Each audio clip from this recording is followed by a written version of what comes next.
to have a conversation with a lot of open-minded leftists like myself. We are out there. We're on the internet. We talk about our personal perspective. If you were open-minded, you wouldn't be saying, "Oh, I don't want to hear about whataboutism. I don't want to hear about what Obama did. I don't want to hear about what Hillary did." Because two wrongs don't make a right. Of course you don't, because it makes you look like you're a phony and hypocrite. I criticize Barack Obama throughout his entire. Oh, this guy's gonna be California's governor. Oh no, Hasan just bought a house in this guy's state.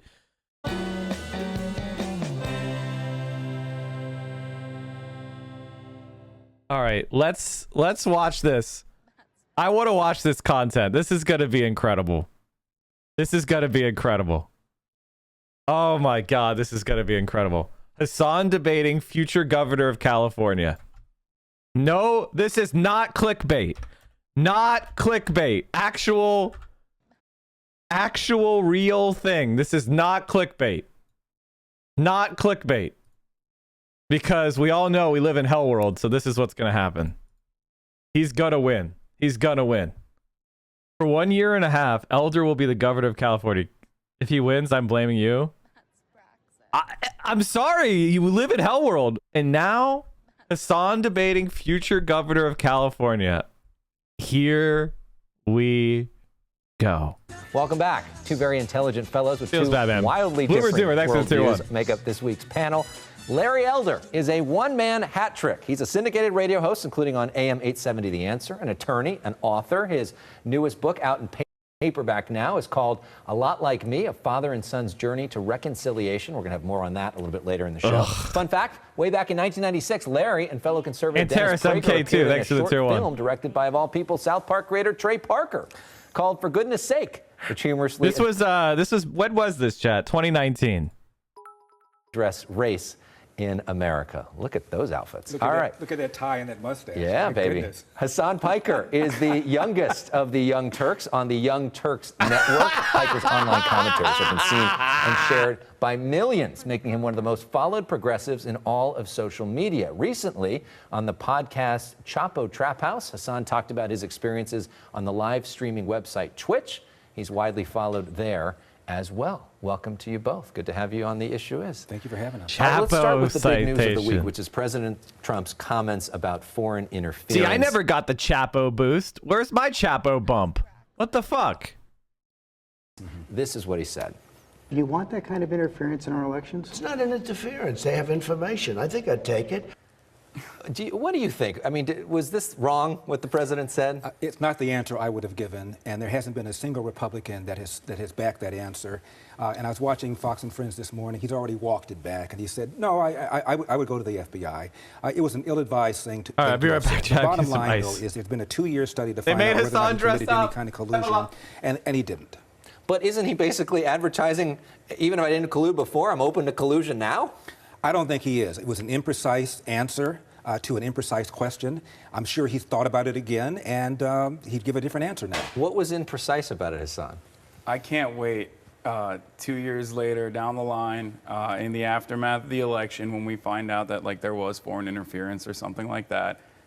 Republicans will turn around and point to this moment in time and go, well, he was just joking, which is what they did with the previous instances of Trump's misspeaking. Look, I'm not a big Russiagate hysteric, but it is without a doubt that Donald Trump is a corrupt person. He is morally reprehensible. He demonstrates his corruption in wildly transparent ways, and the American people seem to just laugh it up and take it in.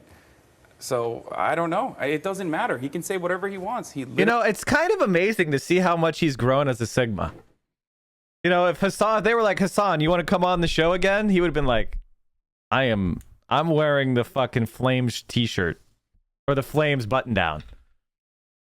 You know, he would be a true Sigma. He would hold his frame completely. But back then you could see, you know, he put on his suit. He's got a white button up. Like, you know, he's really grown. Literally said that he could kill someone on Fifth Avenue, shoot them, and the American people would still vote for him, and he was right. He was joking. And look, this is an imprecise speaker. He really is. Obama was a very precise speaker.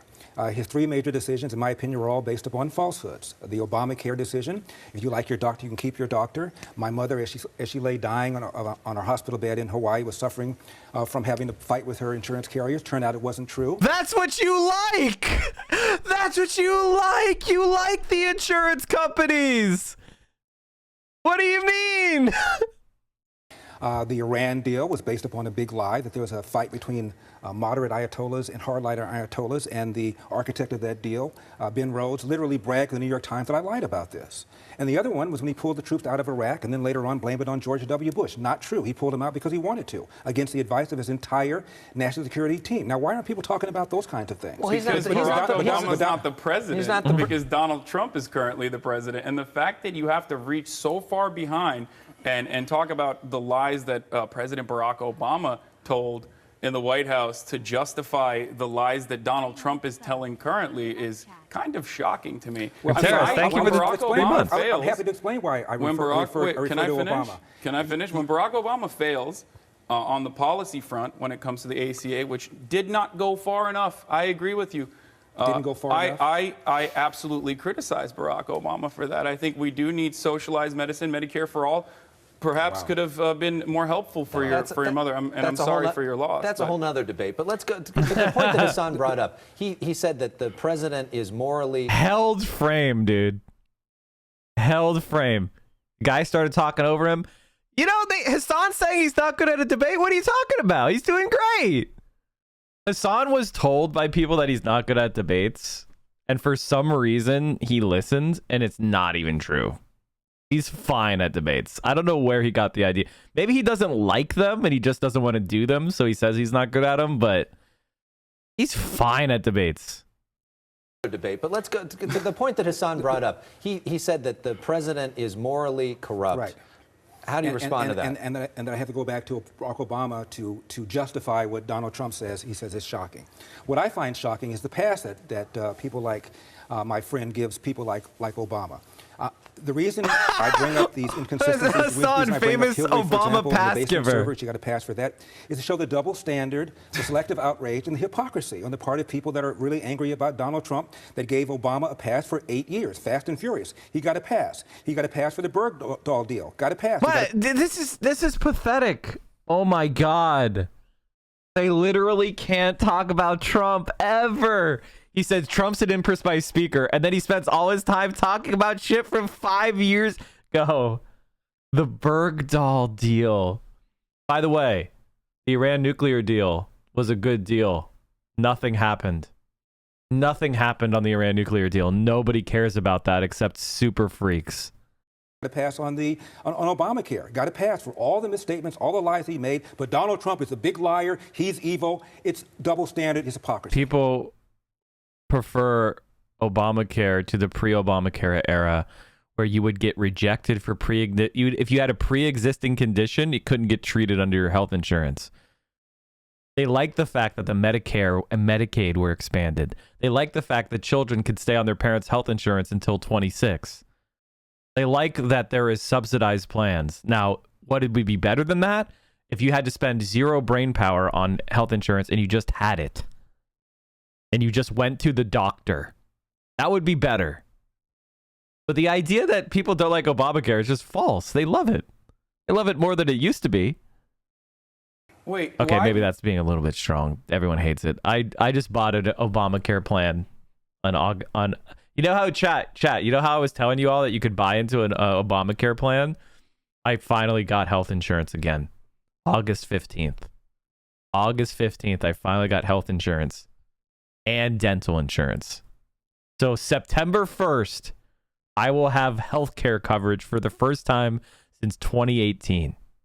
You always point to the double standard when I already admitted that when Barack Obama does something wrong, I openly talk about it. Can you just elaborate on your personal opinion in this instance? Sure. rather than trying to I'm engage in whataboutisms and pointing out double standards? Because don't you think that that's a little disingenuous to go back to double standards when we're talking about Donald Trump, who's the president right now, and you have to draw from so far back, like Hillary Clinton and Barack Obama? These people are not in positions of power. We're not drawing back to the... It's not okay. Two wrongs don't make a right, right? We're not drawing back to the 17th century. We're drawing back to just a few years ago. Okay. And I'll just give you one example. Fast and Furious. But to Do you his, think to- Trump to- doesn't lie? There he just goes say- and does it again.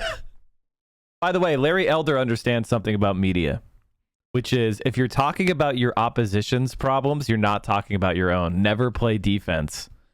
Larry Elder is really playing strong.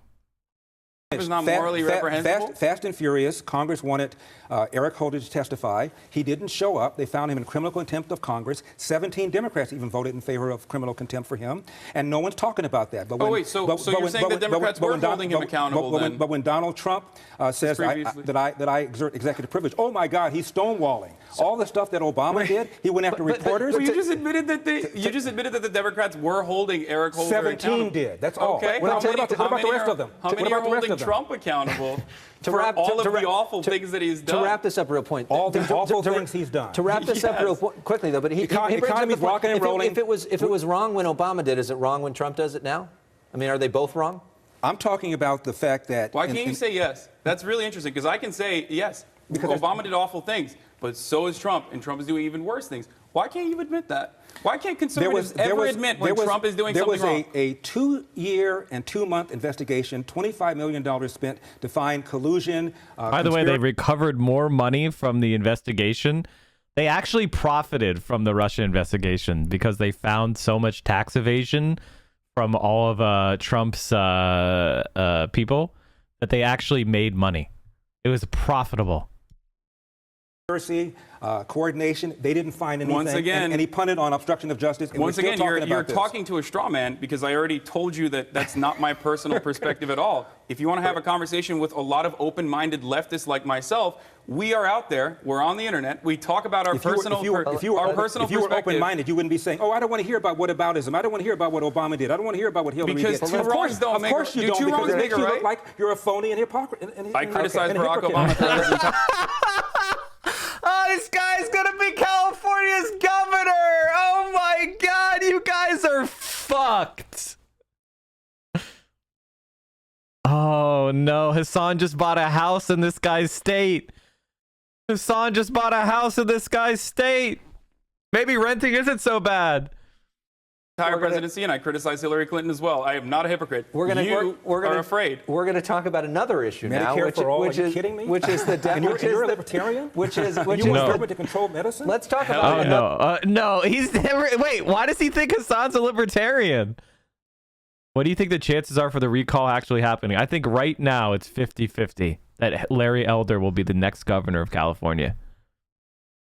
I think it's 50-50 that Larry Elder may be the next governor of California right now. 50-50 my ass? Okay, if you don't understand the process, I'll explain it to you. Here, let me get some polls right now. I need to explain it before you guys are like, no. You're all freaking out because you're like, obviously this guy doesn't agree with Californians. But here's the poll right now. Here's the polls for the California recall election. You know what this reminds me of, chat? Brexit. This is what the Brexit polls look like. So if Remove wins, then the person who gets the most votes in the second part of the election, no matter how little, becomes the governor. You're making me fill out my ballot right now. You absolutely should. Is a higher turnout better for Newsom? Polls show GOP voters motivated. 3 years after being elected governor to landslide victory, Newsom faced the prospect of losing a seat. Recent polling has indicated the Democrats' best route to victory in the recall. The more people who turn out to vote in Deep Blue California, the better his chances get of staving off the effort to oust him. For example, a recent UC Berkeley poll found that 36% of all registered voters wanted to recall Newsom, but among likely voters, 47% were in favor of ousting him versus 50% opposed. And 72% of Republican voters were very motivated. Uh-oh.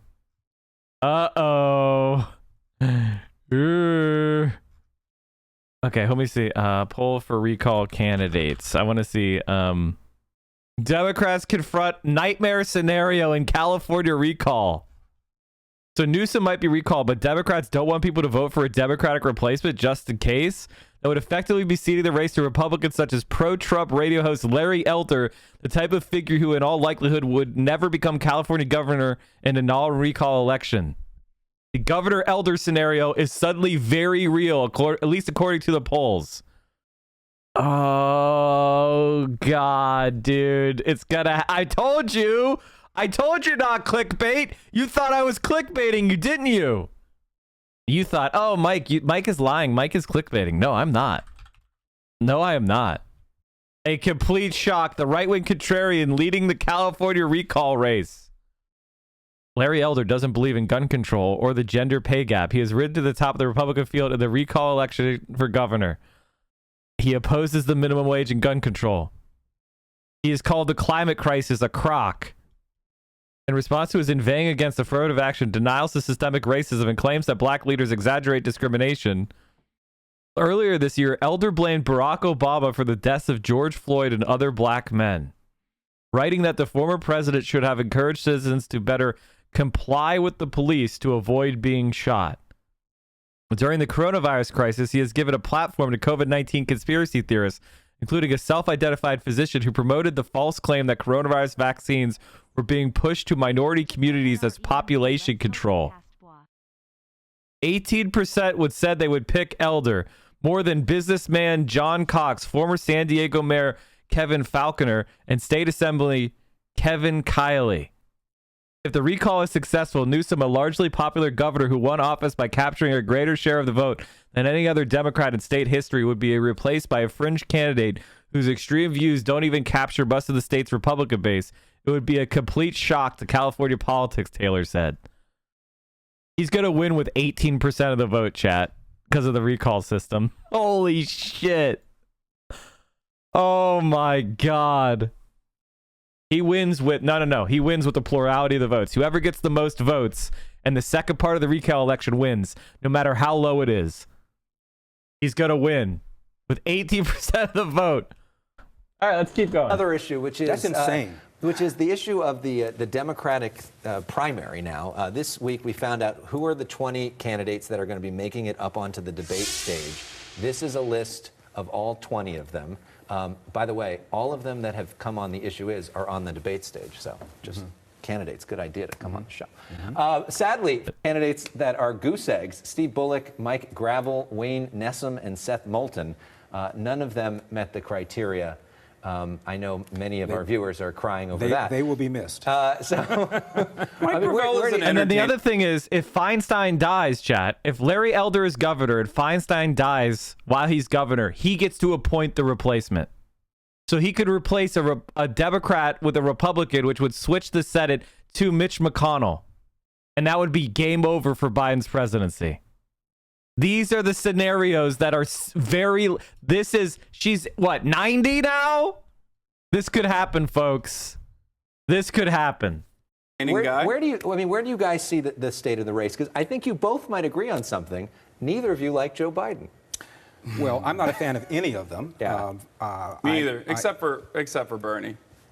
Maybe do you like Elizabeth Warren? Maybe I'll vote for Elizabeth Warren. Oh shit! This is before the rat. Okay, this is before the rat. Okay, this is before the snake. Before she was the snake and she did the attack. He would definitely not say this again. Warren voter, chat. Oh no, we've discovered. Oh no. Now I've resurfaced this video. Poor Hasan. But it's definitely the second best So if option. Joe Biden got the nomination and is running against President Trump, you would not vote for him? I don't know. I've honestly considered moving up into the mountains and living an anarcho-primitivist lifestyle if Joe Biden becomes the Democratic nominee. I think Trump has a chance of defeating Joe Biden. But worse than that, even if Joe Biden wins, I think we go back to business as usual politics here in America. And next time around, it's not going to be Donald Trump. It's actually going to be an ideologically minded fascist, not a proto-fascist who kind of succeeded somehow and fooled Americans for long enough to get into a position of power, but an actual terrifying leader. Oh my goodness. Oh, God, chat. He's sitting next to one of those terrifying leaders. He's sitting next to the guy who has a serious chance of becoming next California governor. Oh my God! He debated Hasan! There was just a poll in Gallup, and they looked at Donald Trump ideologically. 17% believed that he was too conservative. 18% thought George W. Bush was too conservative. 38% think that Donald Trump's views are just right. 36% thought George W.'s views were just right. 39% thought both of them were too conservative. So, He meant too people liberal. perceive He said too conservative twice. He meant 36% of them thought of him as too liberal. Oh, God. Ugh. Donald Trump and George W. Bush to be almost mirror images ideologically. But I hear all this stuff about Donald Trump has changed the Republican Party, turned it into a party of cult. It's not true. People perceive them to be ideologically He refused to identical. debate I in the agree recall with you on debates. that. I 100% agree with you. I think Donald, and we talked about this outside, Donald Trump is a perfectly sound Republican, but also George W. Bush was a war criminal. So I don't like George W. Bush either. All right, let's take a break. Criminal. Let's Yes. take a break. Let's let everybody cool He down a tortured little people, bit. remember? Up next, we're going to talk about kinda another bad. issue that brings people together, the issue of homelessness here in California. A lot to talk about on that. Larry Elder, Hasan Piker, when we come back. It isn't quite the California dream for far too many homeless people. The official count shows homelessness way up in many California counties. The question now, what to do about it? Back with our panel, talk show host and Build them high quality public housing and social housing. What do you do when people don't have homes? I don't know. Build them a home. I can't wait to. Are you ready to see what the next California governor is going to say the solution to homelessness is? Be ready. Get ready. author Larry Elder, Hasan Piker of the Young Turks. Larry, let's start with you. I asked this question to Congresswoman Bass earlier. Is this a failure of liberal policies in California? Yes, because part of the reason for the homelessness crisis is because of the lack of affordability. Leo Haney is a economist from UCLA. He estimates that because of zoning ordinances, NIMBYism, all the rules and regulations that they put on people that want to build housing, housing costs almost 50% higher than it ought to cost. So that is a failure of liberal policies. But the other problem, of course, is that a lot of people who are homeless have mental problems, Thanks, have Lemon. substance abuse problems, and throwing money at it is not going to help it.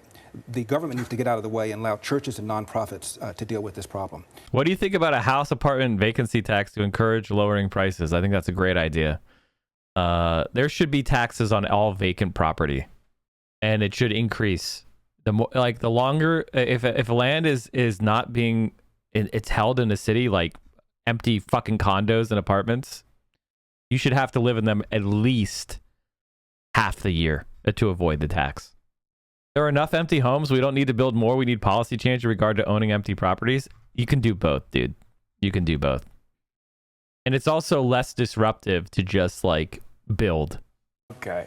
I agree. I think this is a problem of liberal capitalism, 100%. And I also agree with everything that Larry just said. I think the solution is to decommoditize housing as best as possible through a series of different programs. Rent control was something that was put forward. And unfortunately, private interests were so powerful that BlackRock, for example, spent, I believe, upwards of $14 million or $75 million in just lobbying and marketing efforts to make sure that rent control that did not happen in the state of California. They're not in California. They just own a bunch of houses. There are 100,000 empty homes in the San Francisco metro area alone. And there are, 59,000 homeless people? It doesn't seem like, I know what the solution to this problem is. I think we all know what the solution to the problem is. And yet, we can't grasp our mind. We can't just say it. What's the solution? Giving homeless people houses. It sounds ridiculous, but there are empty houses and people Why dying. is that ridiculous? That sounds common sense. It sounds like common sense. Somebody doesn't have a house or a home or shelter. You give them shelter. This is common sense. How do we get more of this, Hasan? Rage Hasan feels like a waste of our Haas sources. I mean, you get this, Hasan, all the time. Stop posting dumb shit in chat. I don't know. In the streets, what's more important? Making sure that the property values are as high as possible, or making sure that our fellow Americans, young children who are going to college right now, trying to better themselves and trying to build a better future for America, who will pay for upkeep? Who will supply them with food? Well, that's actually a good question, M. Winters. This is why I want to build public housing, because it's not just throw people in a house and then you're done. But housing first lowers the cost, because it actually costs the state and the city more to care for people that are suffering out in the elements than it is for people to have a home in a private area. You know, there is public health problems, there is sanitation problems, there is petty crime and public order problems that are associated with people just living out on the street. And then we provide them with mental health care. We provide them with food and resources and an actual purpose-built focus on addressing what that person's problems are and getting them back on the path to hopefully self-sufficiency, which will not be the case with all people. Some people will need to just be cared for. They are disabled. They have mental illnesses that preclude them from participating in the economy more generally. But we can give them a dignified life and maximize their happiness within it, while also making our streets safer and cleaner. So not only is it empathetic, it's the right thing to do from everyone's perspective. I don't know about you, but I don't like to walk down the street and step in human shit. It's happened to me before. Walking down the street, you check your phone, you're not looking down for a fucking second, and then you feel that familiar squish. And I can tell the difference between human shit and dog shit, okay? So that is the reality. And that, to me, is worth redistribution. And we have models, chat. We have models of that. Everybody here has stepped in poop before. You know what I'm talking about. We have models of that, chat, of what it looks like. And we figured them out many, many years ago. All right? We figured it out many, many years ago. We just build more apartments. We just do it. Living in their cars, living on the streets. What's more important?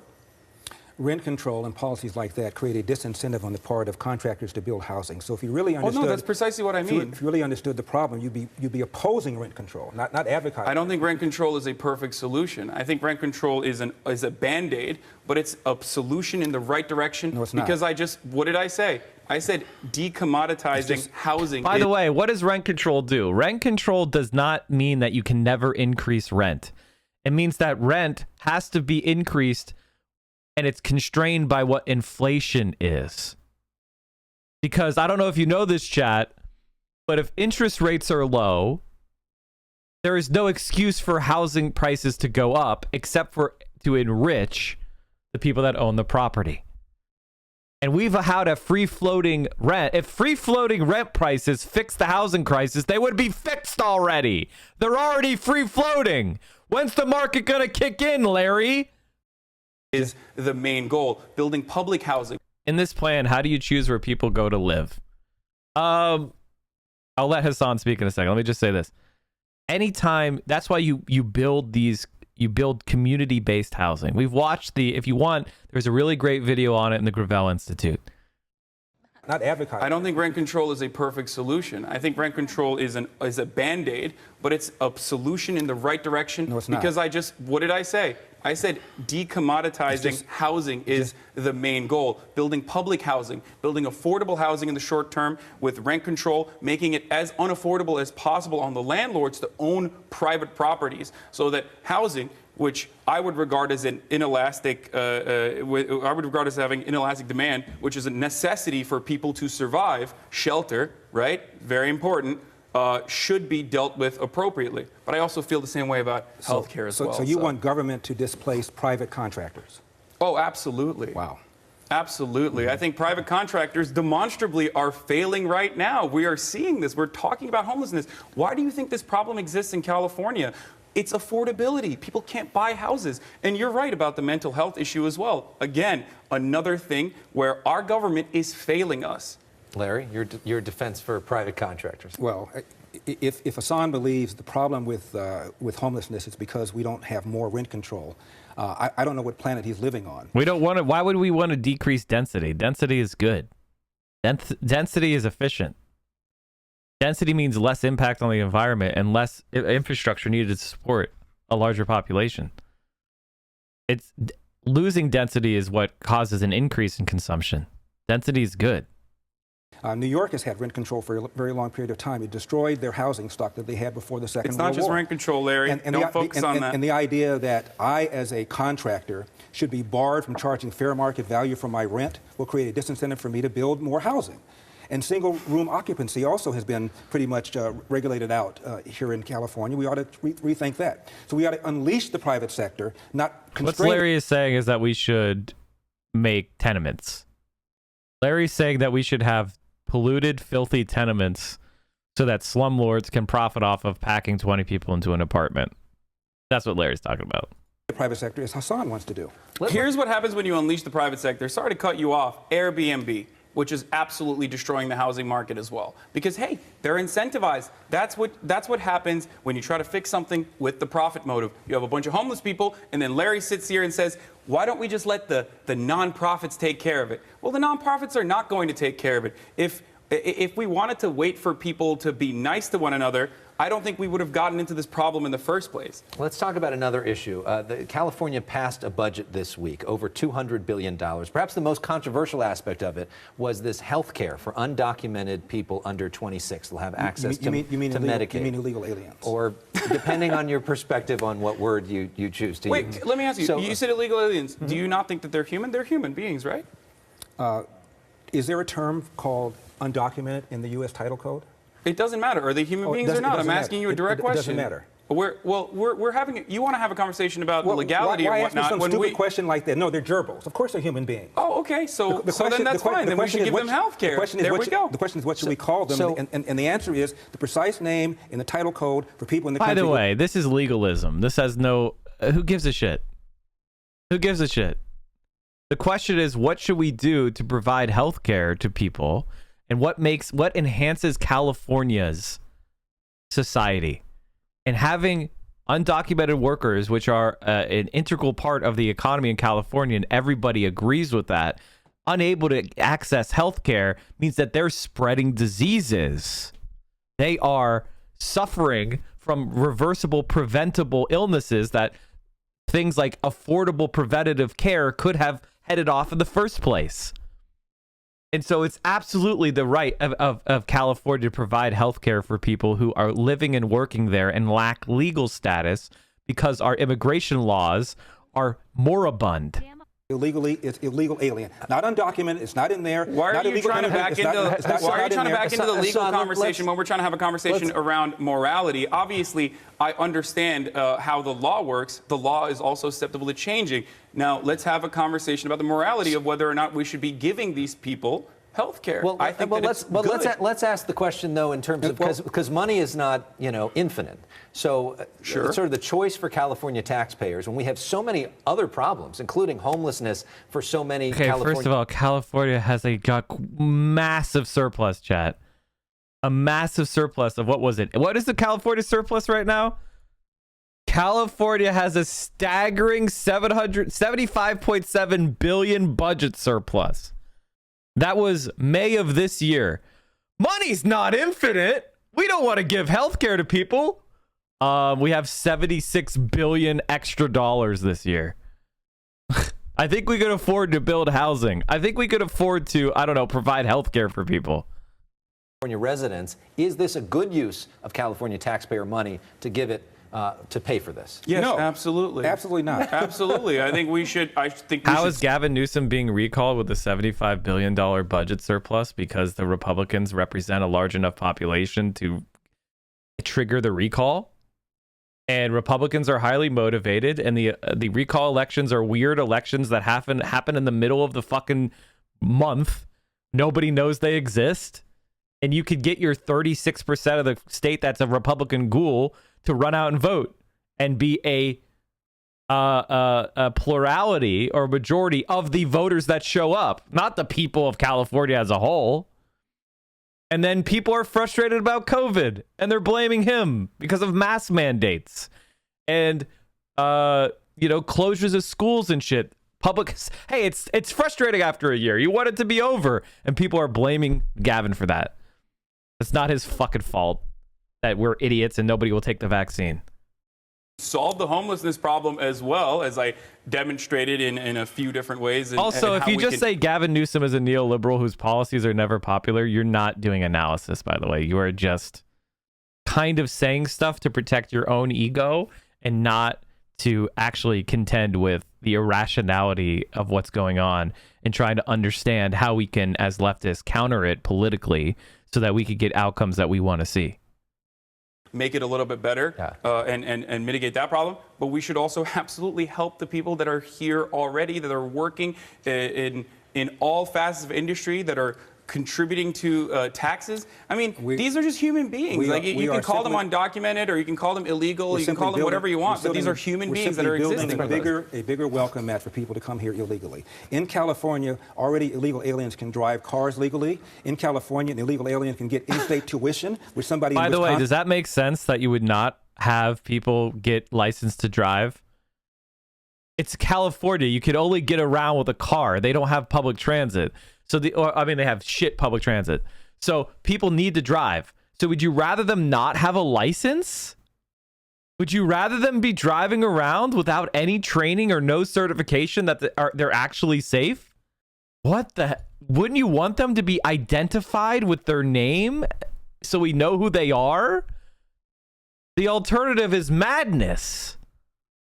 Born here can't get. It's Wait, outrageous. do you hear yourself though? Like you want to bar human beings from driving around? Well, just because they were born on another side of an imaginary border. Here's the governor's perspective on this, because I asked him that same question. And he says, look, they're here anyways. They're going to the emergency room anyways. It's going to be more expensive to treat them in the emergency room, so we're better off giving them health care so then they can get preventative care. What do you say to that? The answer is you are creating incentives on the part of people to come here illegally, to come to California and take advantage. Why not kill them? And take advantage. Why not kill them? Why not enslave them and put them in camps then? Yeah.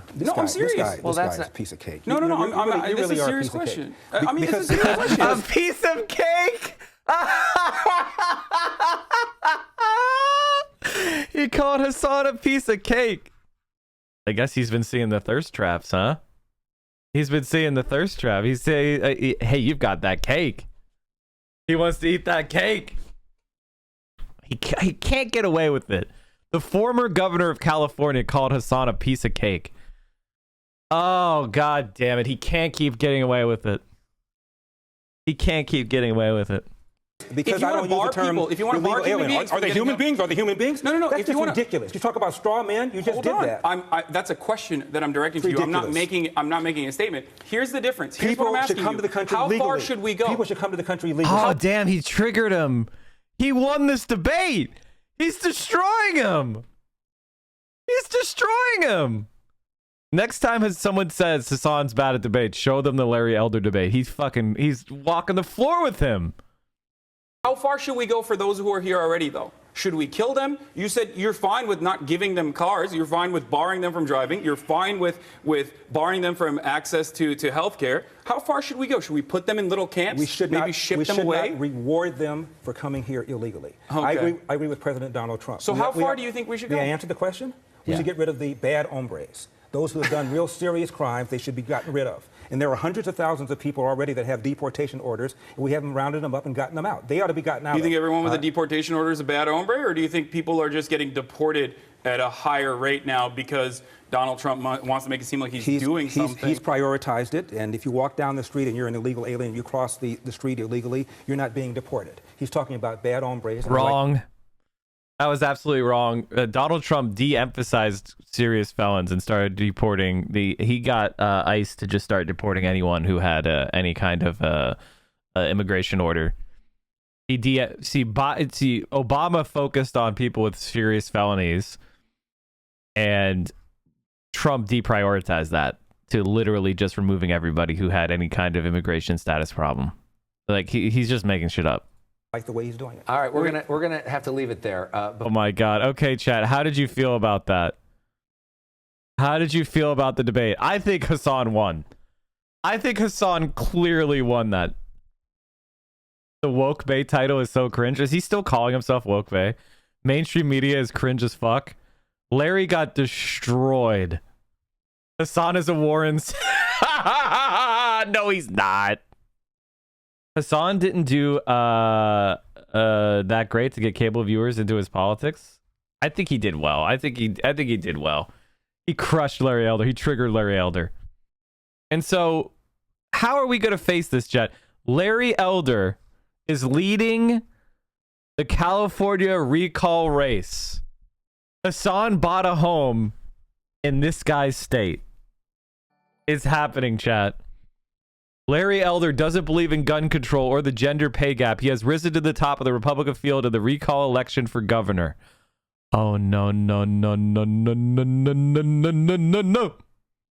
Here it is, chat. This is published August 18th, 2021. Latest polls of the California recall election. It's 48-47.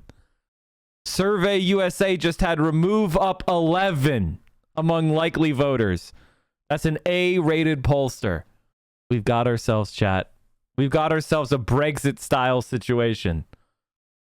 A Brexit-style situation. He's leading among people who are voting yes to recall with roughly 20%. The people who vote no on recall can still say they want Newsom. Incorrect.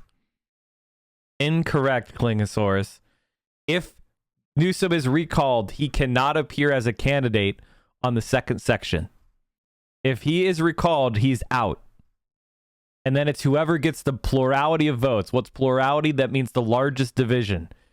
The candidate with the single most amount of votes. And right now, the guy who is leading the polls among the second part is Larry fucking Elder with 18% of the vote.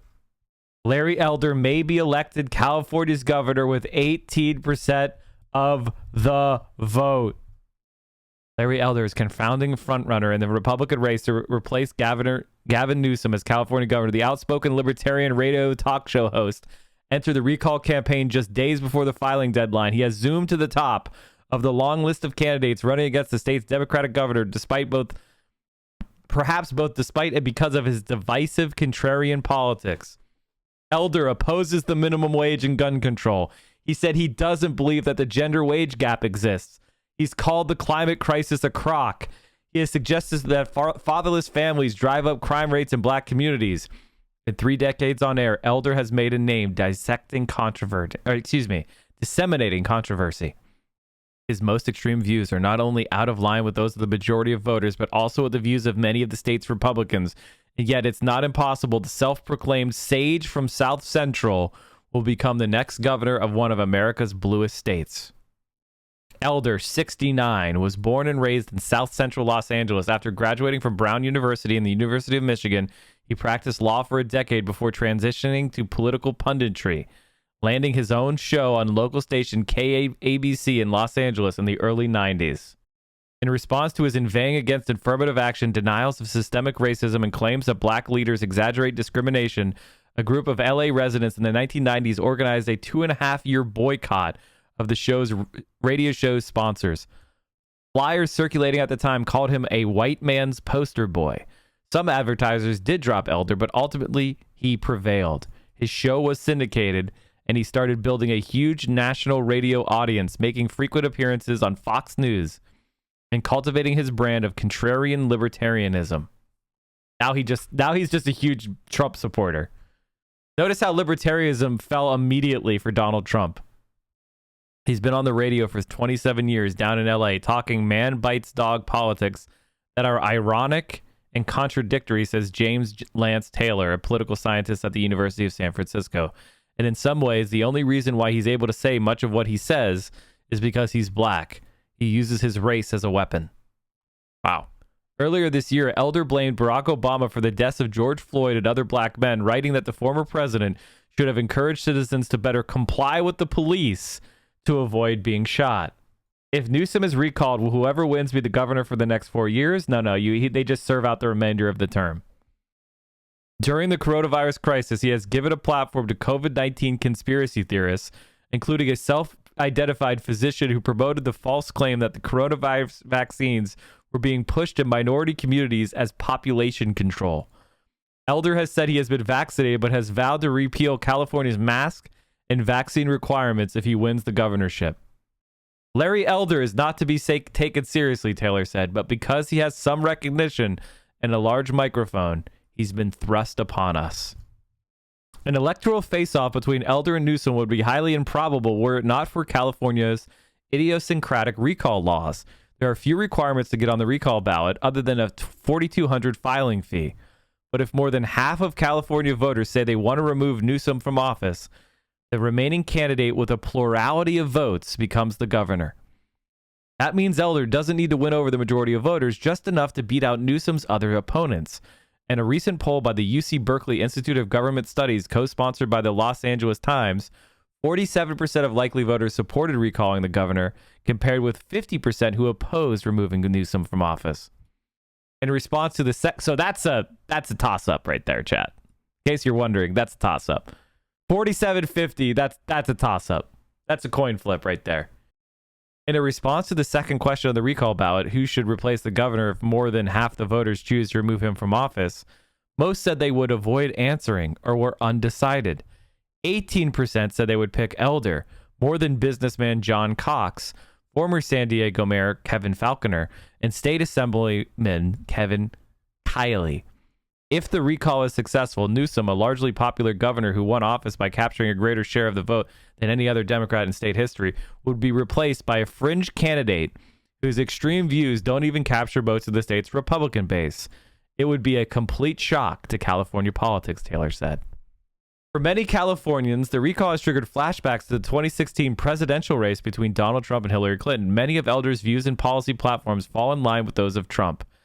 He has backed Trump's migrant family separation policy and become a mentor to the architect of the previous administration's harshest anti-immigrant policies, Stephen Miller. He has repeatedly claimed that black people are more prone to crime and violence than other demographic groups, and has echoed Trumpian lines that characterize Latino immigrants as criminals. Although he initially said that Biden had won the election fairly and squarely, he has taken to repeating election fraud conspiracy theories and taking cues from the former president. Elder has begun to sow mistrust in the recall election system.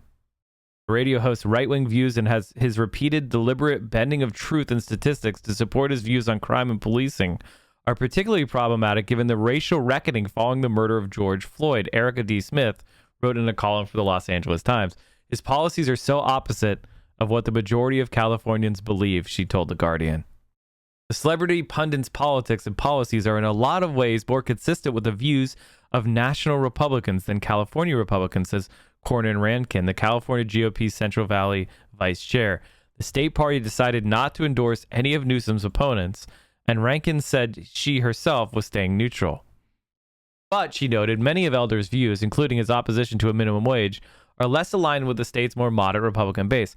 I was surprised when I heard that Elder announced he was running for governor, she said, especially since he has in the past insisted he had no interest in running. I think everybody was surprised. And yet, Dan Schnur, a politics professor from 3 California universities, who has advised Republican candidates, including John McCain, Elder's candidacy makes sense in the post-Trump era.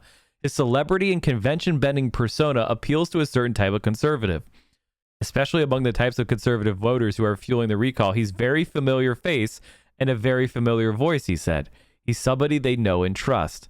If 50% of voters choose to recall the governor, Elder is very well positioned to be the state's next governor, Schnur said, though Newsom is still the odds-on favorite to survive the election. The radio host has raised $4.5 million in campaign funds, more than any Republican challengers, but just a tenth of Newsom's $45 million trove. Newsom, even more extreme than Trump. Kevin M. Evanson's. Oh, chat. I have analysis. Let's finish this article and then I'm going to give you my analysis. Oh my God. This reminds me of Brexit, but we're going to get into it more and why exactly in a second. Newsom, who throughout the year has tried to characterize the recall election as a right-wing effort, has found an easy foil in Elder. Some say he's the most Trump of the candidates. Newsom told supporters at a campaign event last week, I say he's even more extreme than Trump in many respects. Even if the victory remains unlikely for Elder, the moment Elder has gained has worried many Democratic voters and lawmakers. You have somebody here who has absolutely no idea how government runs, said Sidney Kamlager, a California state senator and vice chair of the California Legislative Black Caucus. Somebody who does not care about people's due process, their reproductive rights, and their civil rights. The way Larry Elder has lived his life is sketchy, to say the least, said Kamlager. If he gets the governorship, it would be a fail of epic proportion. Oh my. We all talk like fucking Redditors from 2005 now, or 2009, or whatever, 2012. A fail of epic performance? A fail of epic proportions? Is that even English? The epic fail. California's Democratic supermajority in the legislature could block or override many of the actions taken by the Governor Elder, but as California responds to the pandemic, a deep economic crisis, raging wildfires and drought, the idea that unprepared and untested Elder might lead the most populous U.S. state is unconscionable, she said. I really am opposed and am deeply offended by someone who thinks that the governorship is the next iteration of a reality talk show, she added.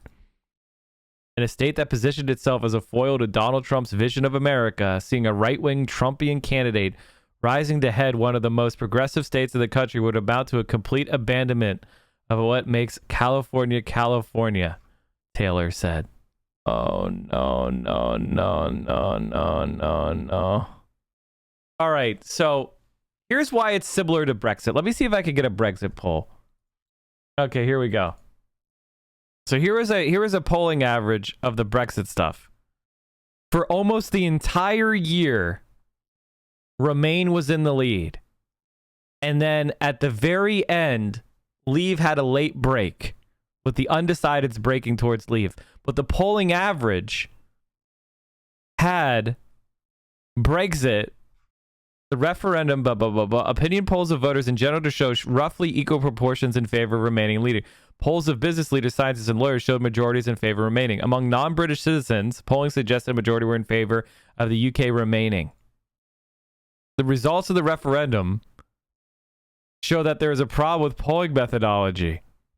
All in all, 63% of online polls predicted a Leave victory, while 78% of phone polls predicted that Remain would win.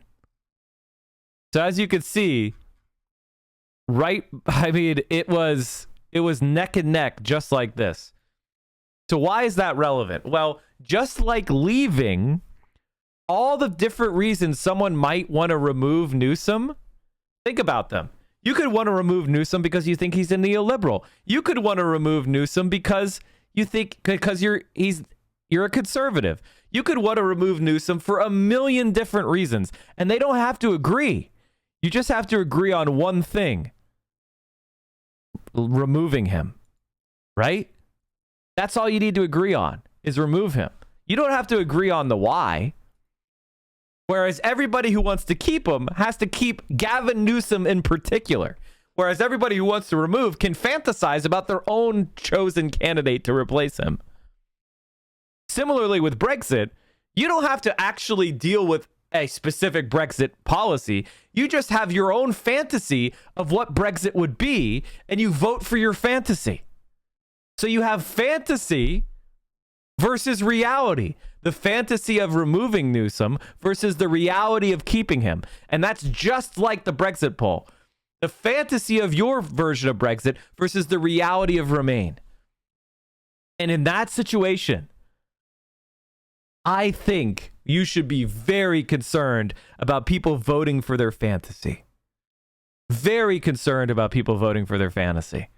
And if I'm Californians, if I'm the Democratic Party of California, you know what I'm doing right now?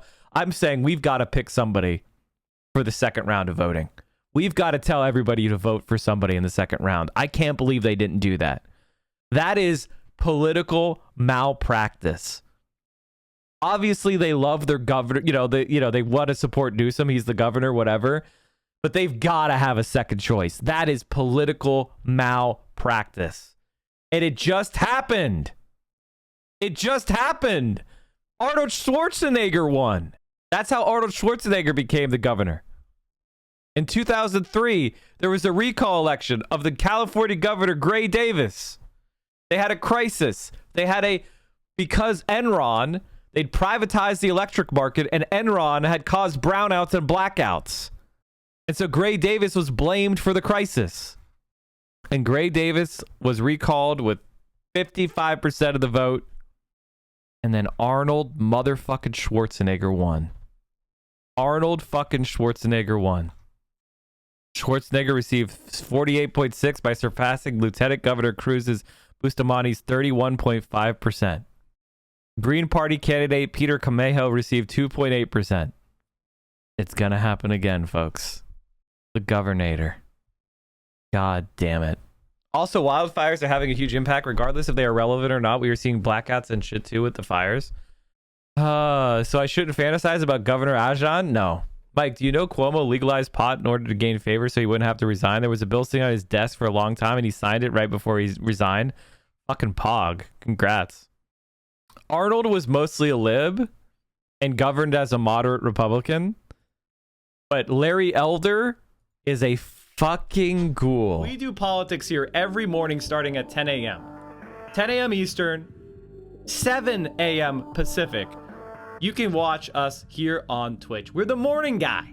The morning politics guy. Politics Frogs in every single day. Same time, 10 a.m. Day in, day out. And we carry you through your morning and early afternoon politics needs. And if you need more, Mike from PA, we have a YouTube channel. We talked about suburbs, the My Pillow guy, Ted Cruz. We talked about DSA. Amazing. Making fun of Tim Pool. Amazing. Look at all of these amazing videos. Get in there, watch them. We have me on Twitter. You got to follow me on Twitter, chat. I'm at 20,614 subs. That means I got like 40 followers on Twitter in the last day. You can do better than that. You can do better than that. Go follow us on Twitter. And of course, join the Discord, where we have an incredible community of left-wing streamers. We have left-wing community. We talk about the stream. We talk about politics. There's gaming content. It's a really awesome, supportive place. Direct action, mutual aid. And you can just let off some steam.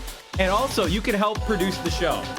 One of the things I do is I look at the links that are put into the news content suggestions chat room on the Discord. Join the Discord, come hang out, and maybe what you want me to talk about will be part of the next show.